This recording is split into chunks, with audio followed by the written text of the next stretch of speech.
नमस्कार मित्रांनो, स्वागत आहे तुमचं पुन्हा एका नवीन व्हिडिओमध्ये. मित्रांनो, अमेरिका आणि भारताचे संबंध कायमच चांगले राहिलेले आहेत. मात्र अमेरिकेचा राष्ट्राध्यक्ष डोनाल्ड ट्रम्प दुसऱ्यांदा झाल्यानंतर त्यांची भारताबद्दलची भूमिका मात्र बदलली.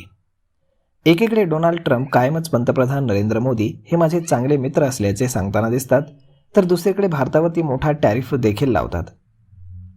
भारत रशियाकडनं तेल खरेदी करत असल्यानं आपण भारतावरती टॅरिफ लावत असल्याचं सांगून डोनाल्ड ट्रम्प यांनी भारतावरती तब्बल 50% टॅरिफ लावले. अमेरिकेला कोणत्याही परिस्थितीमध्ये भारतासोबत व्यापार करार करायचा आहे. भारतीय बाजारपेठ अमेरिकन वस्तूंसाठी खुला हवा आहे. मात्र भारतही आपल्या भूमिकेवरती ठाम आहे की कोणत्याही परिस्थितीमध्ये अमेरिकेच्या वस्तूंमुळे भारतीय शेतकऱ्यांचं नुकसान होऊ देणार नाही. गेल्या काही दिवसांपासून भारत आणि अमेरिकेमध्ये व्यापार चर्चा पुन्हा सुरू झाली आहे.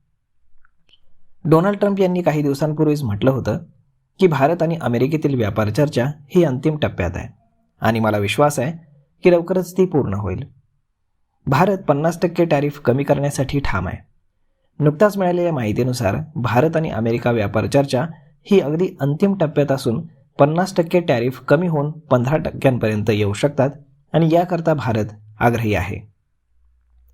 अमेरिकेनं भारतावरती 50% टॅरिफ लावल्यानंतर त्याचा परिणाम काही क्षेत्रांवर झाला असून भारतातून अमेरिकेत होणारी निर्यात कमी झाली आहे.